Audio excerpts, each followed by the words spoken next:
Welcome to the monthly Truckstop Webinar, brought to you by the Motor Carriers Insurance Education Foundation. These truck stops are presented the second Thursday of each month at 2 p.m. Eastern Time. These webinars are open to the members of MCIEF. These webinars are presented as industry updates for information purposes only and do not qualify for state CE credits. If you're seeking state CE credits, we have a number of programs that do qualify.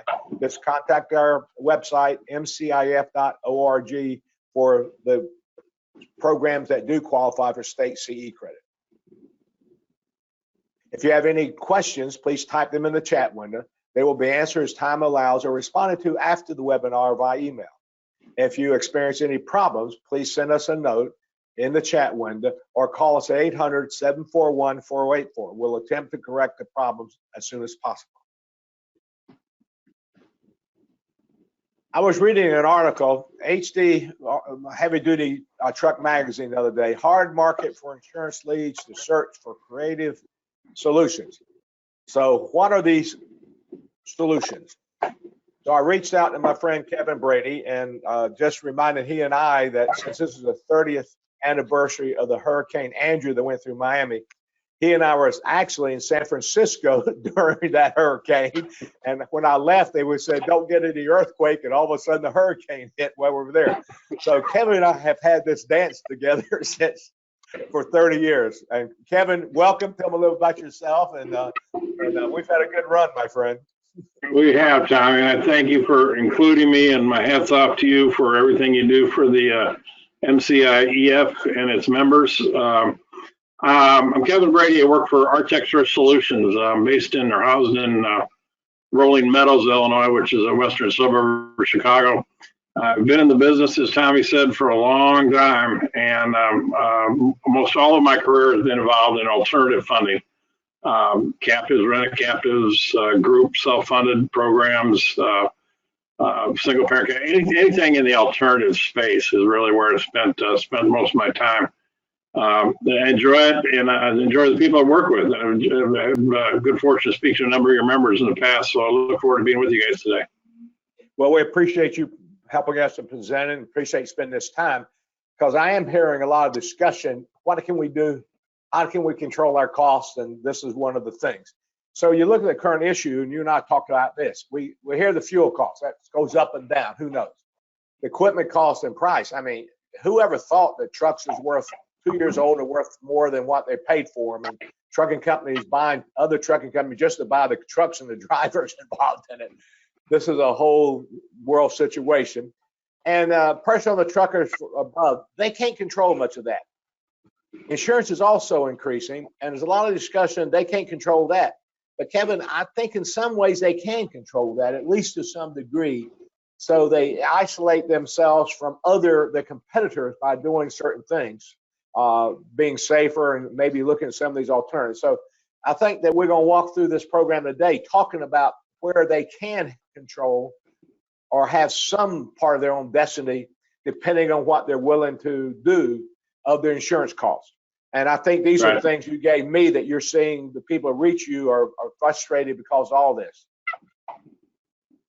Well, another, just that's not on there that has just come to light recently in the press is your members out in the great state of California facing all the issues surrounding AB 5.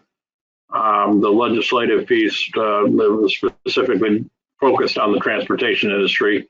Everything from the age of the vehicles to the independent contractor versus employees scenario. So that's yet another, another headwind that your members are facing, particularly specifically to California. Yeah, but as we hear on the talk radio shows that we're on often on that, Kevin, is that it's probably going to come east. I know Massachusetts and New Jersey has similar laws in it, and there's a difference in North Carolina sometimes, and Florida even, how these things are, particularly under the work comp statutes, this part of it here. So this is going to be sorted out here. All this is requiring the motor carrier to rethink their business and rethink how they model their business, as well as their insurance options. And this also creates some problems with, again, the alternative funding part, because, one of these smaller motor carriers by themselves aren't capable of doing some of these alternative things. So it's an interesting world. I guess it's our annuity, is it not, keeping track of all this and thinking about solutions and how to handle it. We go through this. Right. We look at the guaranteed cost. Sure, it has no gain. But Kevin, I think when you start looking at somebody, there's a great difference of the truckers, how safe they are. We're finding more and more divide between the ones who pay attention to CSA, have fewer losses, have qualified drivers, and add the new technology in the trucks. In fact, we're seeing a lot of new players in the marketplace that are tying in this technology and the sharing of that technology, particularly out of the ELDs or the ECMs. Now, I know in some of the captives you also build this in, but even first dollars now are getting some breaks. And so I see a great chasm building, Kevin, between the ones, even guaranteed costs, who are willing to spend money and invest in this kind of stuff versus the ones who are not. And I think when you first look at it, you're seeing the same thing I am, are you not?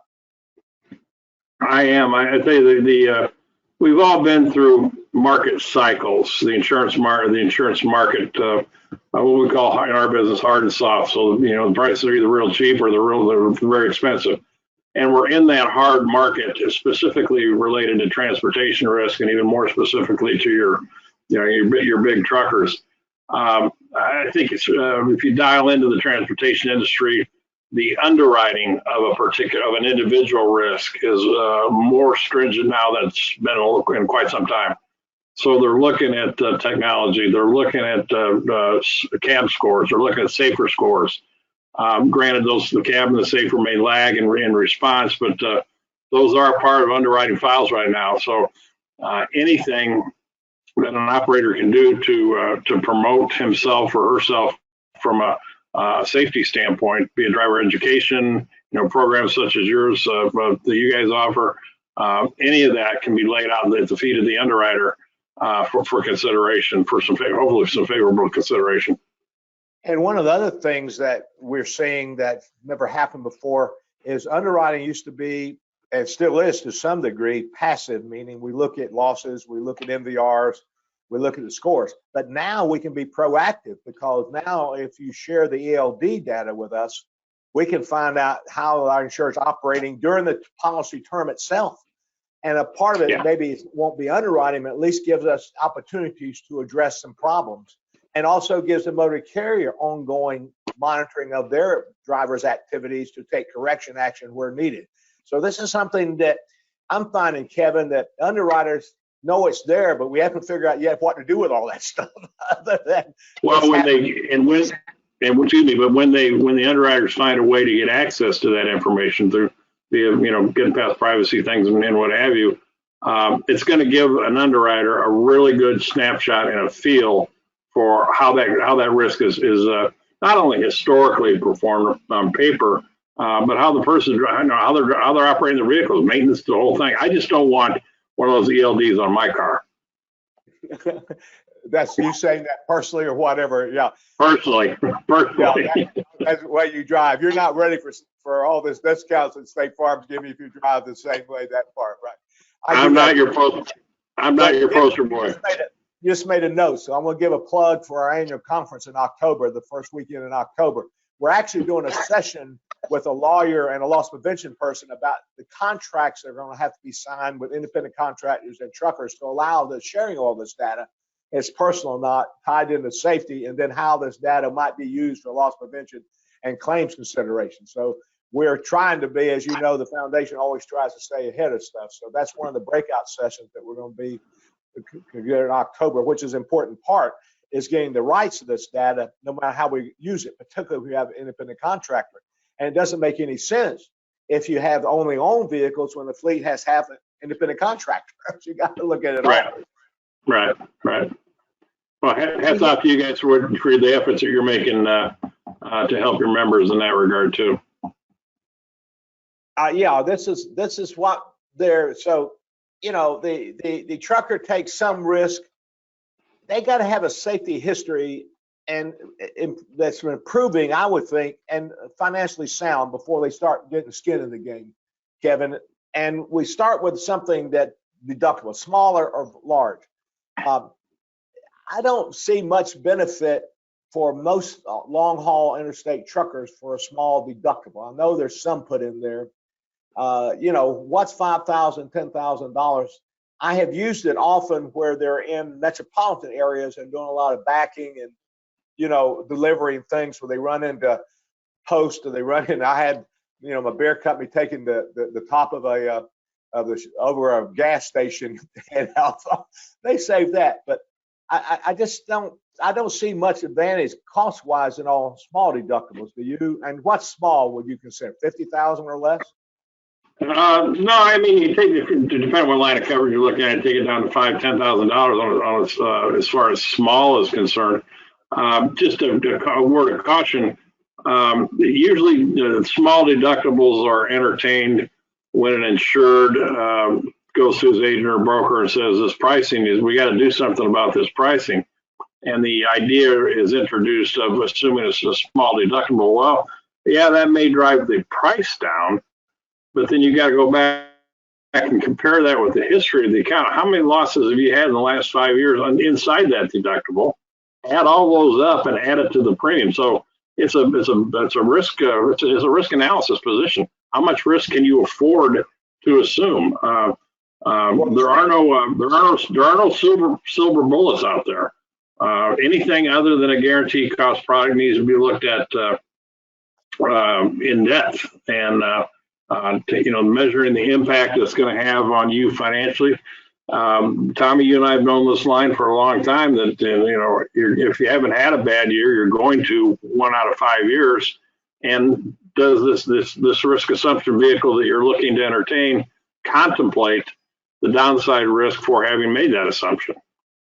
And that's a short-term play for a long-term consequences. You have to do it. And most of those also are guaranteed. You have to have some cash guarantee or some put up there, even though they're small in this area, some kind of claim fund.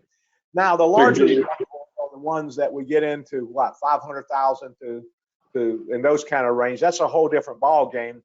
And the choices later, we're going to talk about captives, but a large deductible is an individual plan. And the captives that we have on the slide, which we'll talk about here in a few minutes, is where they have a group together or have some kind of other mechanism.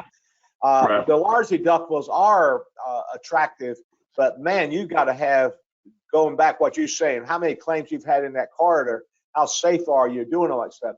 Somebody that would recommend a large deductible, $500,000 or $1 million, they got to be a large fleet. And that saving, they become, as I had been was explained when I had a large deductible plan in the $500,000 level for work comp purposes, I became the insurance company. I had from risk management to claim management, this whole 9 yards, Kevin. That's a major step in that. And those are the ones that are requiring irrevocable letters of credit,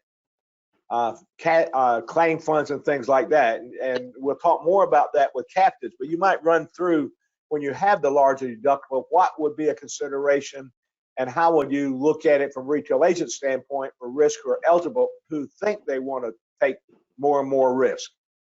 Well, moving from top to bottom, a large deductible program has got a lot of benefits to it.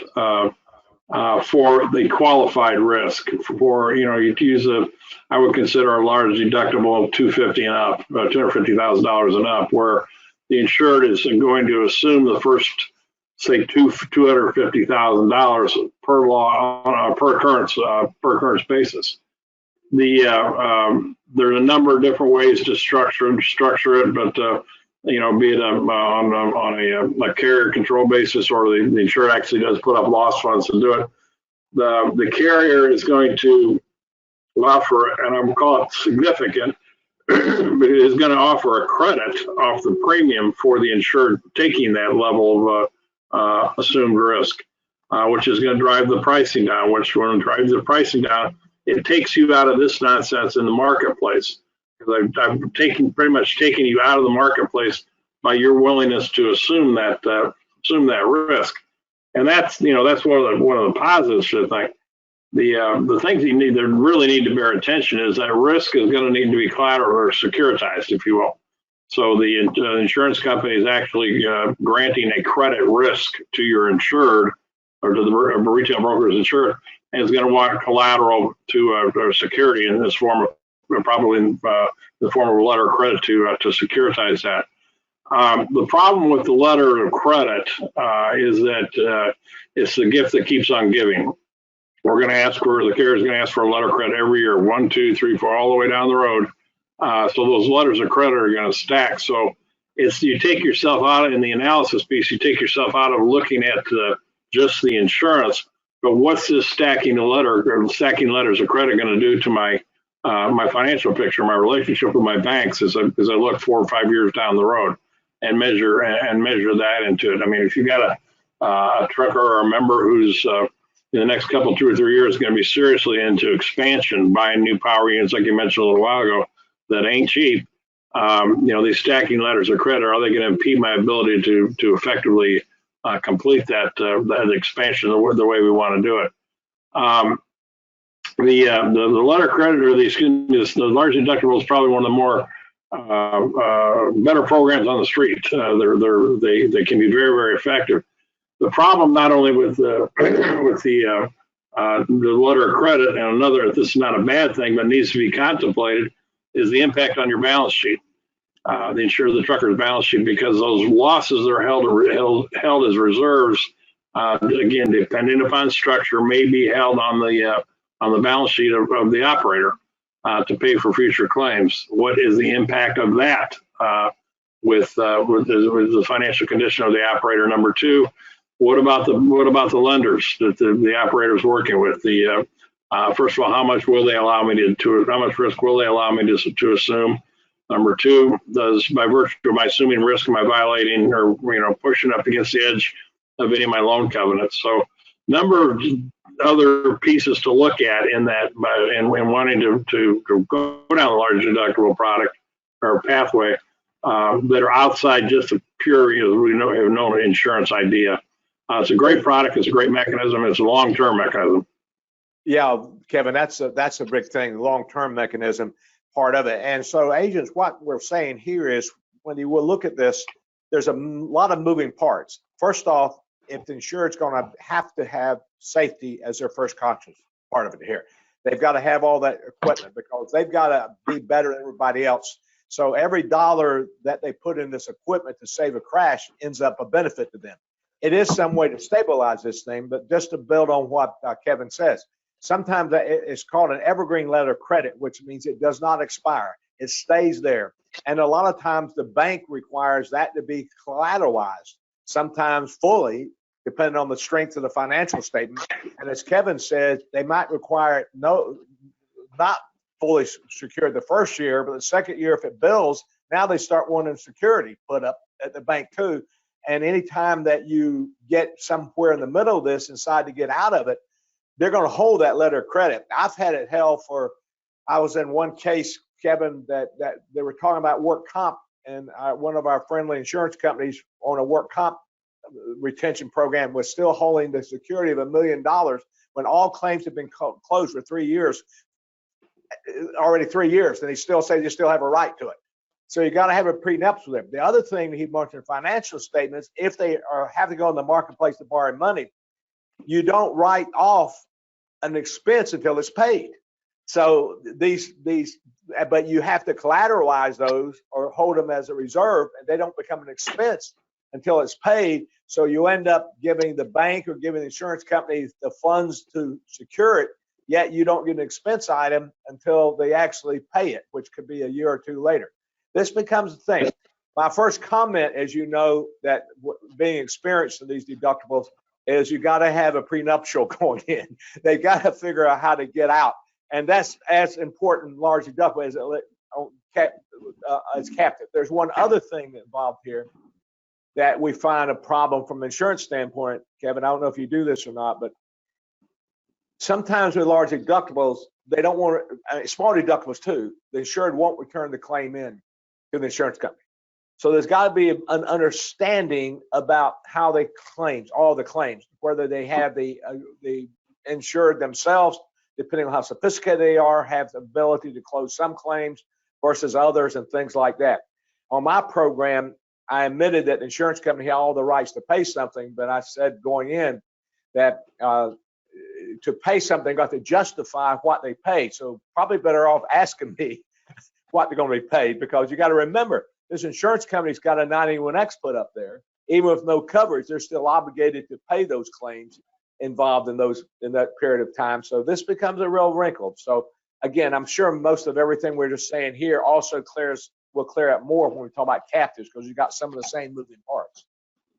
And you're exactly right. I mean, thinking about this as I'm listening to you, Tommy, you know, the overall theme here is going forward in this industry is relates to insurance, is from the insurance company's eyes, the profitability of that particular account. The only way an account can be profitable in the eyes of an insurance company is to have a proven safety record.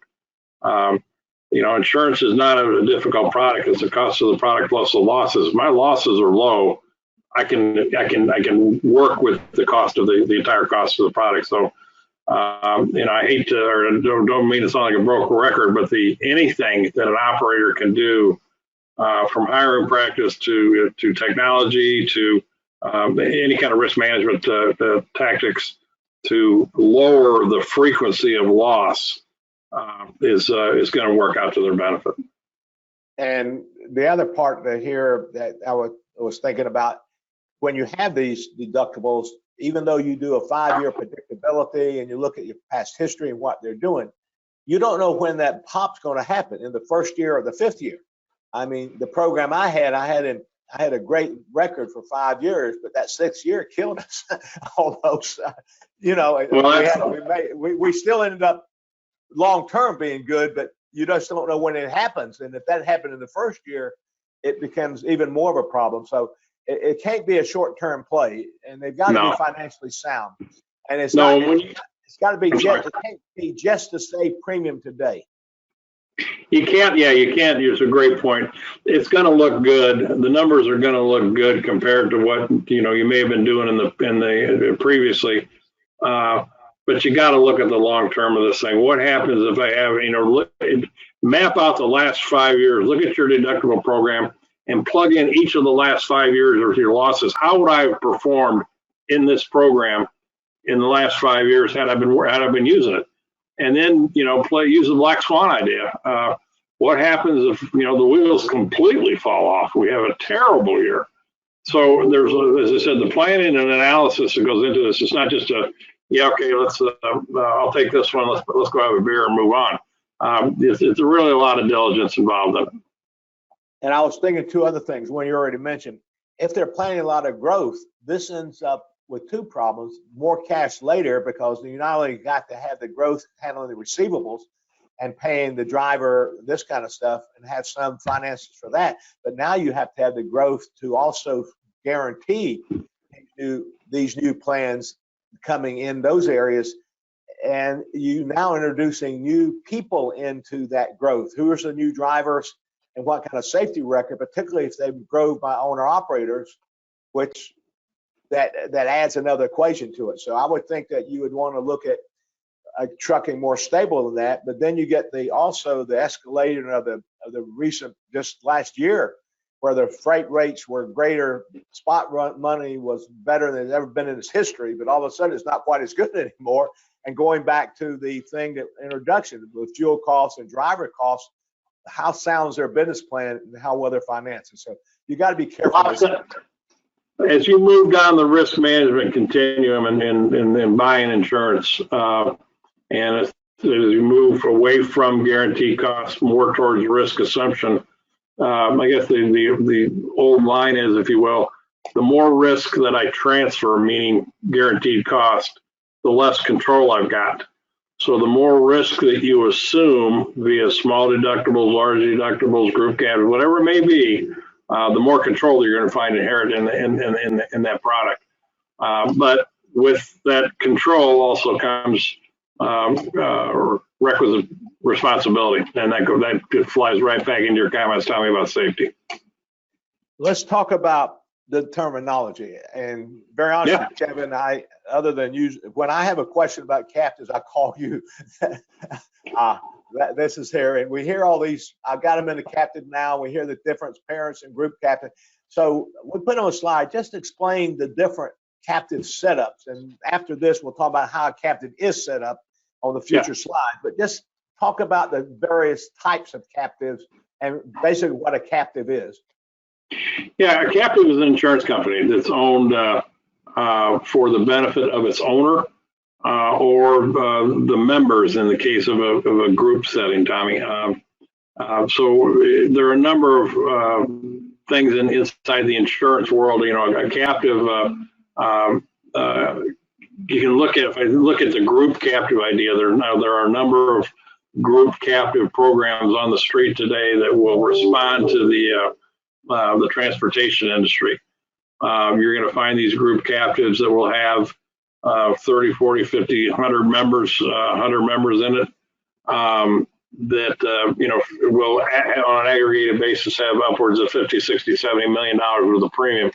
So you got individual members. The inherent thing with the group captive is every member is individually underwritten. So you and I can be in the same group captive and be across the street from each other. I have the same number of drivers, trucks, payroll, sales, the whole thing, and we match wits all the way down the road. But my experience is worse than yours historically. You know, I'm going to pay more. So you guys are underwritten on an actuarial basis. Two, a group captive is not for everybody. It's not, I guarantee it's not the market of last resort. If you think about a group of like-minded buyers putting together they're participating in this group captive, they want good performers. So the product can be looked at as a bit pretentious at times, and it's not, I don't mean to use that word, but in fact it is. I don't want this to be the market of last resort. I want good cab reports. I want good safer reports. I want to go back, be able to look back over the last 5 years and say there is no real identifiable trend in frequency, frequency of loss, because it's actuarially proven the frequency will beget severity at some point. And in participation in a group captive, I think any group captive on the street is going to want to know that senior management gets it, if you will, understanding they're taking risk, that they're putting up collateral, that they're basically, when a loss occurs, we're kind of working on your money. It's not an open checkbook. Losses are capped at a certain level in every group program. The one thing that I hear quite frequently from others, truckers, when talking about the group captive idea and other members in the program, the common opposition is, I don't want to share risk with my partners. And the answers are, well, okay, I understand that, but you're doing it today. And in the guaranteed cost market, there are, XYZ insurance company. I don't want to put anything about any one individual carrier, but when the rates go up, that's sharing risk. The rates are going up, coverage availability is coming down, underwriting is getting tough because of the performance of that class of business, right? If you are a trucker right now, and it's historically proven, when the market gets weird, hard in this case, the first class that seems to be affected is trucking. And you hear underwriters say, well, I don't like truckers. Well, that's not true. Not all truckers are bad. Yeah, there's been some that are out there that have had bad experience. Okay, that happens. That's what insurance is there for. You've got other truckers out there who have had bad experience because of shoddy maintenance, because they hired, they were hired, unfortunately hired some bad drivers, whatever the case may be. In this group captive, we're looking for the senior management who understands that they are exposing their company now to risk. I mentioned the letter of credit when I compare a large deductible versus the group captive. As you mentioned a couple of times, in a large deductible, the letter of credit is going to be going up every year. While the group captive, it's only going to go up for 3 years, and then it becomes just a rolling average. The dollars you pay in a loss funds into a group captive are used to pay for losses. If you use them, great. That's what it's there for. If you don't use them, it's returned as surplus, along with investment income back to the participant. It doesn't come back immediately. It takes about 3 years for that to normally aspirate its way back to the insured. but it's, you're down here on the risk management spectrum from a control standpoint. The group captive is isolated in almost every case, a third-party administrator to pay claims. That third-party administrator is going to be working under a specific. We'll talk about that here in a minute. I'm sorry. No, we're okay because we won't go there.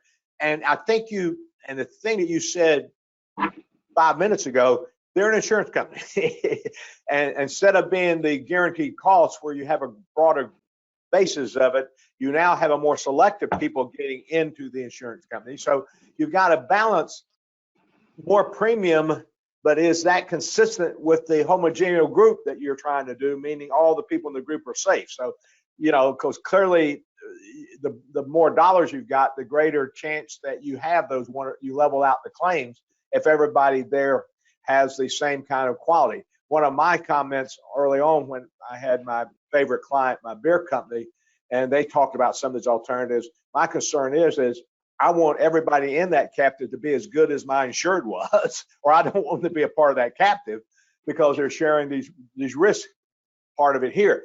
But there is some difference this than large deductible, because now that's what they pay into the captive's premium and it's deductible. So there is some considerations on the financial side of the statement that we don't have involved in it. But you also share a level of claims with everybody in that captive, do you not, Kevin, that part? And so that's a part of it, and then you reinsure the rest of it. So how do you share that layer, that middle layer together in the group? As I mentioned, every member is individually underwritten. So you're coming into a homogeneous group that's transportation. The profiles is transportation based. So everybody's going to be underwritten based on their own experience. In the premium determination piece of it, we're going to actually use an actuarial model. So I'm not going to a book and looking up rates and class codes and what have you. I'm basically using the independent actuaries model to determine from an actuarial standpoint how you have performed and how you're projected to perform going forward. That's unique in and of itself. When you share risk, and it is inherent in a group captive, it's there has to be risk sharing for it to be insurance, frankly. Your risk sharing liability is in almost every instance limited to your percentage of premium to that of the total of the captive. So if you're $1 into 10, your premium's $1 and the total captive premium is $10, and there's a risk sharing event, you would assume that proportionate amount. It needs to be a transparent discussion. Risk sharing has to happen. Risk sharing will happen. But when a member is evaluating a program, one of the big determining questions from your buyer's standpoint is how often has it happened? I think from an industry standard or industry norm, you can count on, say, plan on 3 or 4% a year, but maybe 5% a year. If the program hasn't had any risk sharing when you get into looking at it, it's overpriced. If it's had a lot, it's probably underpriced and maybe a little suspect with some of its performers. So the risk sharing component is there, but in the group captive mechanism, while it's there, it's visible and it's transparent, and you know who and where it's coming from. It's kind of leveled out. You mentioned and we skipped over the single parent, and we talked about large deductible. Isn't there some similarity between a large deductible and a single parent there? Because there's no sharing with anybody else.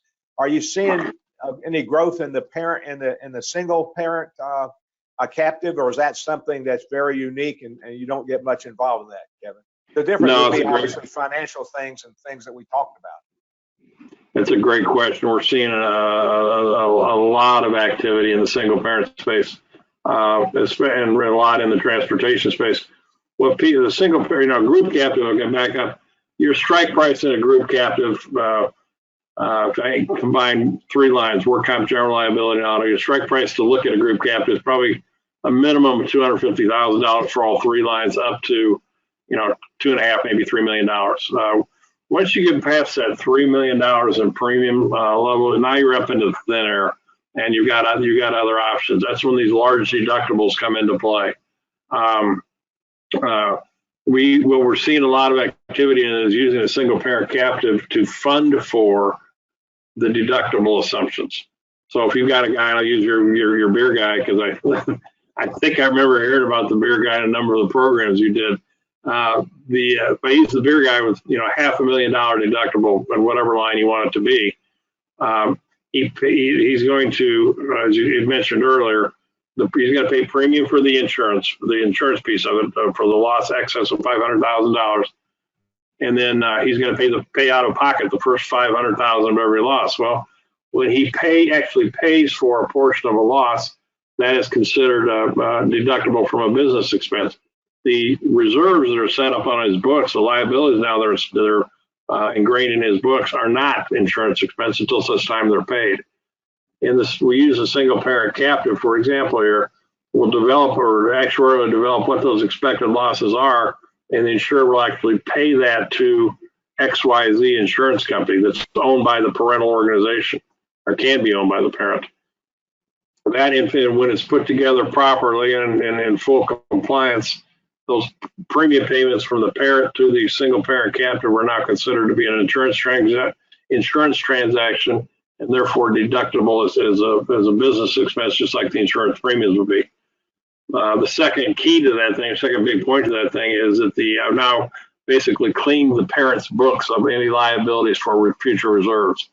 The reserves are now on the balance sheet of the captive insurance company. So again, a lot of detail, a lot of analysis, a lot of diligence, and a lot of transparency with something like this. When you get into the single parent world, you're down at the almost very end of the risk management continuum.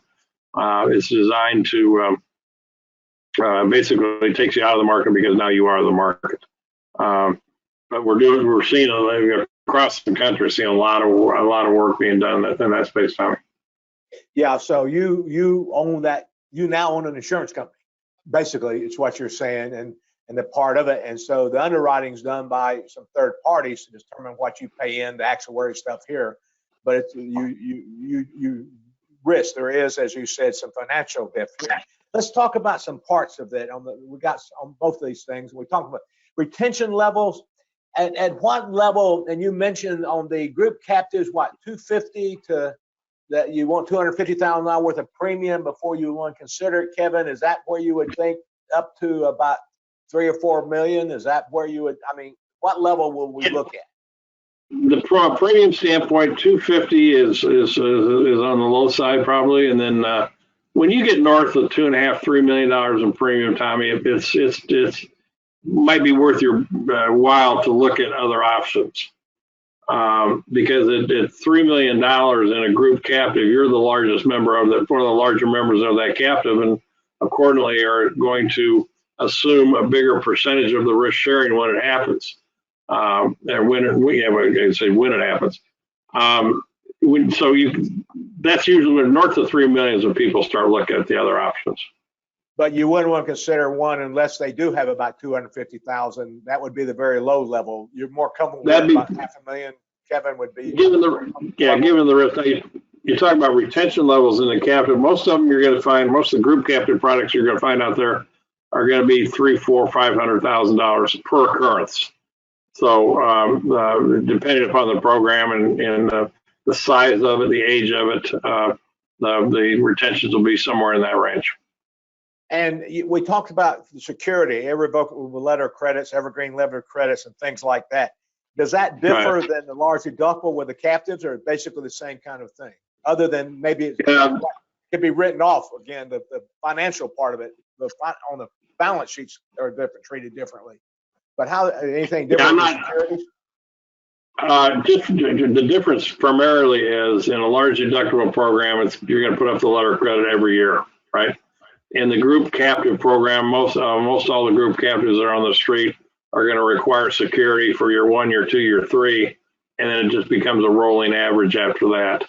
I can't speak to tax and writing that stuff off. That's why you do when you get involved in either one of these mechanisms. It's good to have tax counsel involved in it. But just the tenure of the security in this group captive is less than it is going to be with the large deductible. All right, and the reinsurance is a big key to this part, because the policy limits typically are $1 million. I guess you got some hazmat that might be $5 million, but you deal with $1 million, and you got a retention of $500,000, so you got to do reinsurance. And what's the status of reinsurance, and how is reinsurance play in this? When we were talking about retentions, I mean the insurance is going to hold the first $500,000 of any loss on an occurrence basis, and then we buy reinsurance above that. So if let's work the larger, the bad loss backwards. If I have $1 million loss, the reinsurer pays the first $500,000, and then the the insurers are responsible for that first $500,000. The reinsurance market out there it's going to be involved in the underwriting piece of it on the groups, as well as when you get into the single parent space. The markets, it's not easy. They're looking for good quality, safety conscious, proven participants. There are a lot of great carriers out there, but reinsurance is a big component of it, because nobody can afford to take, or I shouldn't say nobody, very, very, very few people can afford to take on all the risk themselves. Kevin, what percentage of the typical premium is reinsurance? Just wondered. Depends again. I don't want to sound like I'm running from your question, Tommy, but it depends upon the size and profile of the group. I would, 10, 12, 13% would be a decent range for front and reinsurance. All right. The thing I bring this up is the reinsurance market for trucking ended up really bad about 4 years ago. It's gotten a little better now. And if that represents a part of the overall premium they have to pay in each year, that could be, now it's good, but if the reinsurance costs went up 20, 30, 40%, now what they got to pay in for the next year could raise theirs. So even though you're taking risk, each year, the premium that you write that risk and you pay premium in, do you not, Kevin, based on the results and also the cost? It does, but it gets those rate increases get tempered down fairly dramatically in a group captive setting, as opposed to just in the commercial market.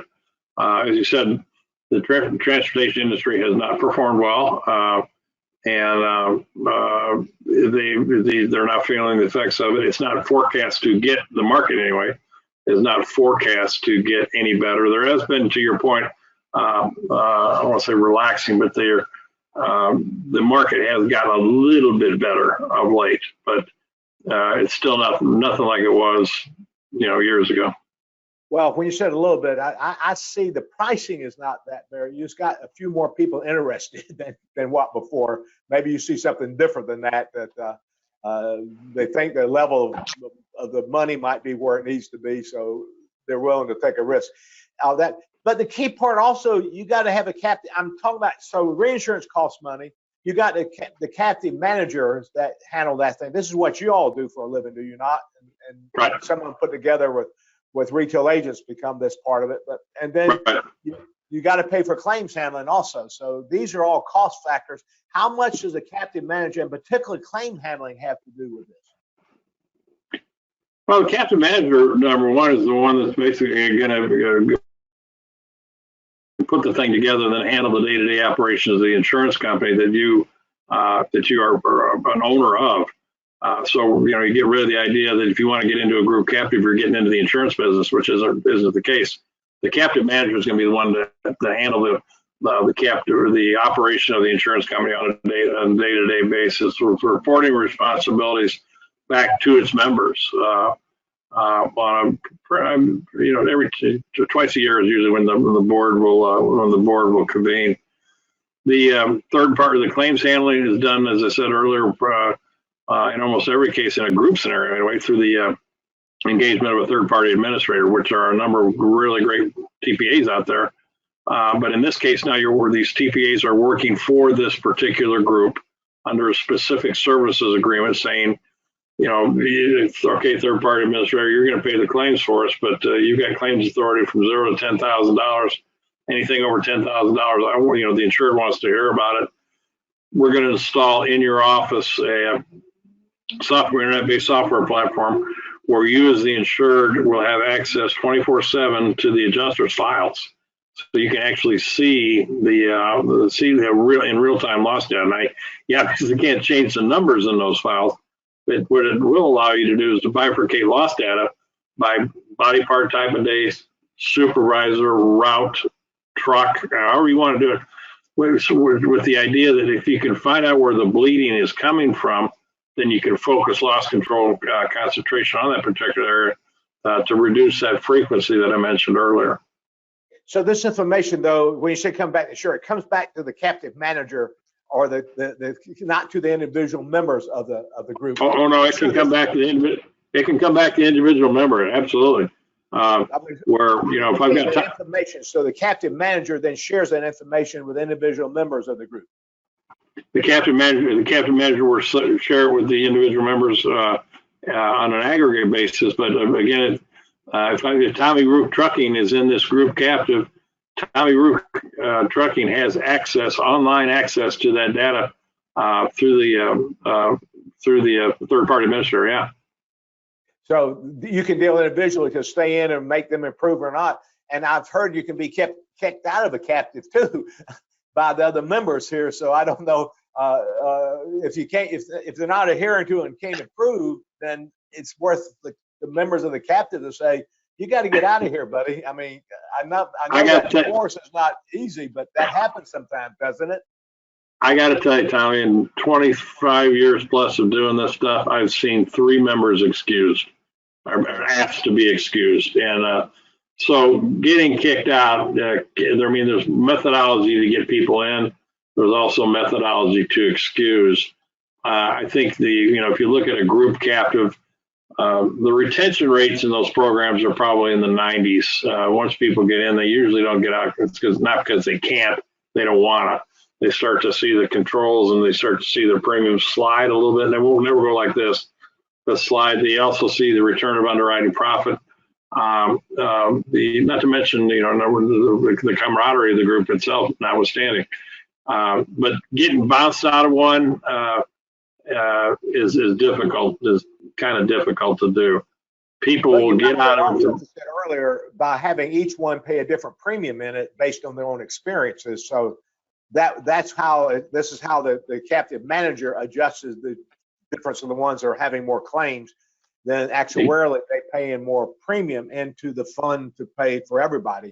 Well, and you may have a scenario where Kevin Brady Trucking, who's in this group captive, has got problems and consistent problems over 3 or 4 years going back from a frequency standpoint. Actuarially, I may price myself out of this mechanism. As I see that more than I do people getting excused. Okay. Now you have to have a fronting company to make the filing and things like this. So is that something captive manager chooses, or those are out there available because they could be the same as reinsurance, but most of the time they're not the same as reinsurance, are they? The captive manager will go out and solicit for the three insurance components. You've got to have a fronting carrier, someone to issue the policies, an A+15 rated carrier that's got the capability, it's filed in all 50 states, number one. That's got the ability to make all the requisite filings that the truckers are going to need. So the trucker, while participating in this group program, is going to have a policy that's got the same language in it that they've got in their file drawers today. Then the captive assumes that first $400,000. That's where the captive comes into play. Then we buy reinsurance, or the captive buys reinsurance. A lot of times the fronting carrier and the reinsurance carrier are in fact the same. There are situations when we divide them. And the third insurance component of the thing is aggregate. So you got front reinsurance and aggregate. The aggregate protection comes in if all the members of the captive blow through all their loss funds, then the aggregate slides in and replaces that. So there aren't a lot of carriers out there that want to be fronts, and there aren't a lot of carriers that want to be reinsurance. There are some really good ones out there that have been in the marketplace, group space in particular, and have done very well and been great partners. But the captive manager, it's important to note, the captive manager doesn't make the decision on which one of these folks to work with. The members make that decision. You mean the fronting company to work with? Okay. Yeah, and the fronting company actually has no risk in this other than they had the 91X filings, which is the ultimate risk to pay the claims. But they usually lay everything off to the captives and to the reinsurance. They take a percentage of the premium for the handling of the reports and this kind of stuff. The fronting carrier is going to issue the policies. If you tell a fronting carrier underwriter you're not taking risk, they may get a little bit of pushback on that, because in fact, when they issue that policy and they are licensed and filed to do business in whatever states they're doing, if they go away, the guarantee fund is going to protect it. It provides a captive protection if in fact the fronting carrier goes away, i.e. Camper, Legion, and Reliance from years gone by. So there's the fronting carrier is a big component of this. Like you said, you want to have the right quality of front to be able to issue the filings and certificates of insurance that are going to be required by your members. Yeah, and because as we say here, they make the filing, but then also sends certificate of insurance to the customers of your insurers, and they got to be, as you say, at A15 or at least accepted by them. Those things, and then do the state reporting from. And I guess rates too. They got rates filed, so I guess they file separate rates for each captive, or obviously rates in this marketplace can be massaged. You don't have to worry about the rate per se as if it's an admitted carrier, but it is an admitted carrier.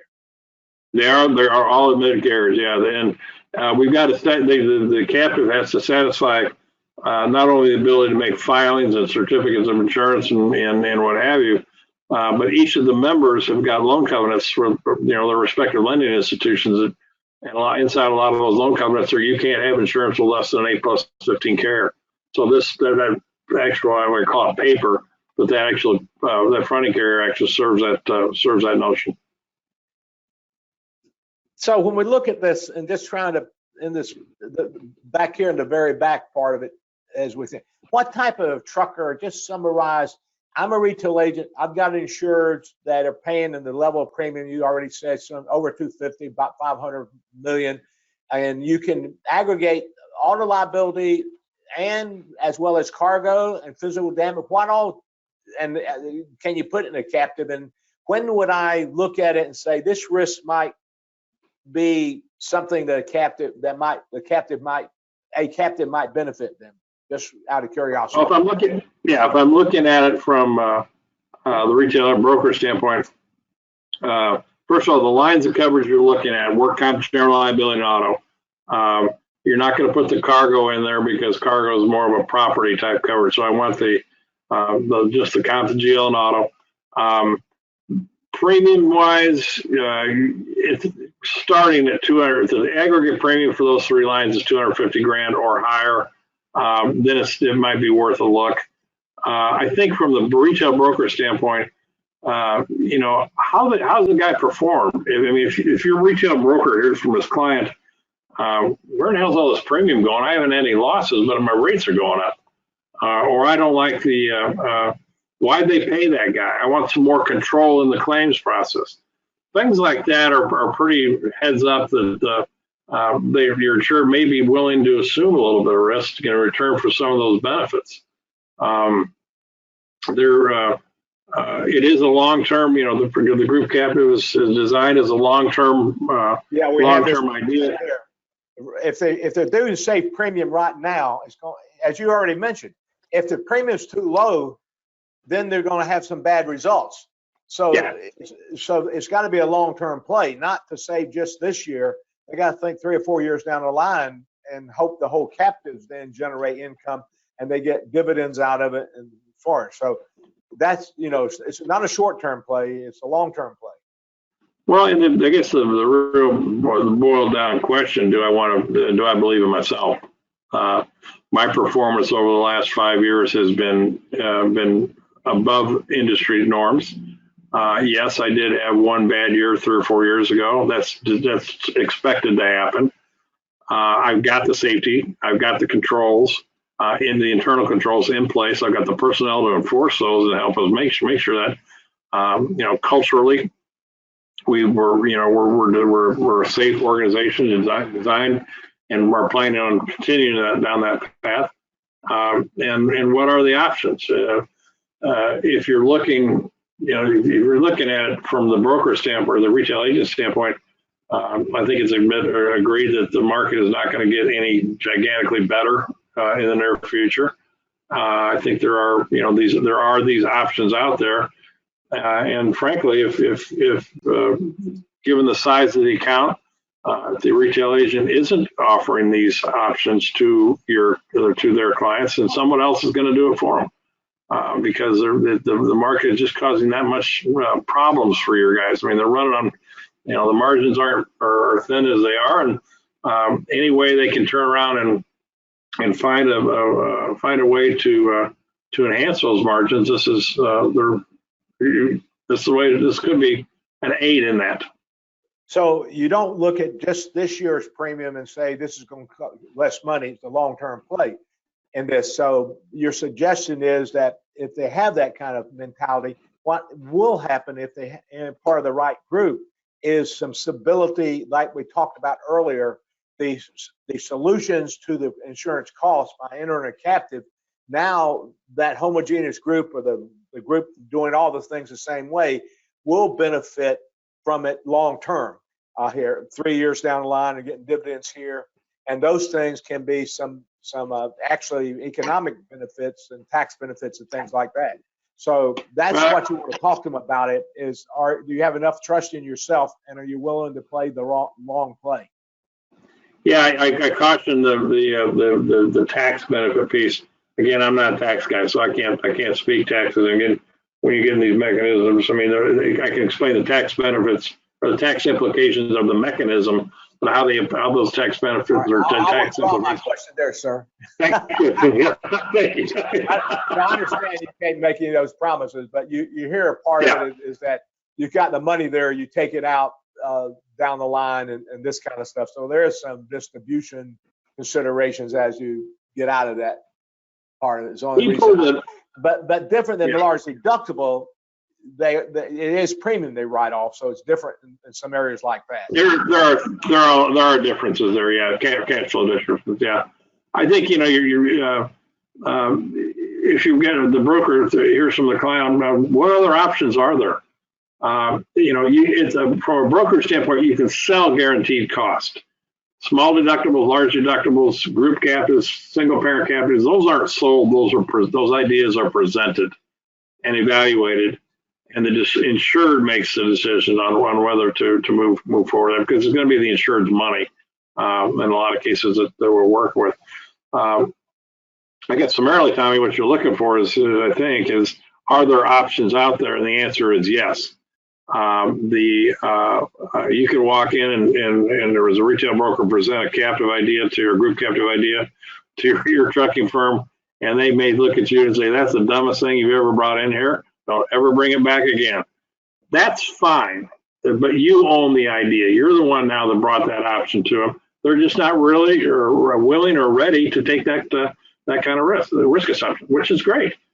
So for the right type of trucker who believes in themselves, and if the captive has some history that shows some the people homogeneous here, everybody in that group the same, it's a play, but it's a long-term play. It's not just saving premium here today. But I think your point you're making here is, with the guaranteed costs going up for the larger fleets, this is a consideration.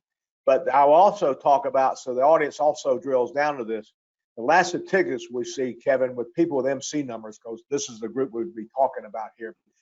95% of them have less than 20 power units, and over and above that is about 5%. So we're only talking about 5% of the marketplace that might be eligible for these kind of risks, this kind of stuff, because you got to have about 20 power units before you got enough income to do that threshold. So it's not one for everyone. It's just the special. It's not. Those power, I wasn't aware of that number. It's a pretty good number. I'm gonna steal it if you don't mind. But the that number's 2 weeks old, by the way. 85% less firepower units. That's good information. I appreciate you sharing that. Yeah, it depends on the size. Again, you want to, from a premium standpoint, want to be generating about that $250,000 level. Below that 250 doesn't mean there aren't alternatives out there. They're just going to be a little bit more structured. Well, Kevin, we appreciate you spending this time with us today. And anytime I get a question about captives, I refer them to you, and you've always answered them properly. And we'll keep doing that. You're one of the good guys out there. Thank you for your time, and we'll look forward to this continued operation. So, for y'all, all the best. Go ahead, Kevin. I'm sorry. All the best to you, Tommy. You've been a good friend for a long time. I wish you guys nothing but the best. But again, the contributions you're making through the MCIEF to your members and participants are to be applauded. So hats off to you, buddy. Thank you, but I'm no better than people like you who are willing to share your knowledge and your time. So it comes out together. Thank you, my friend. We'll see you around. See you, buddy. All right. Bye-bye. Take care.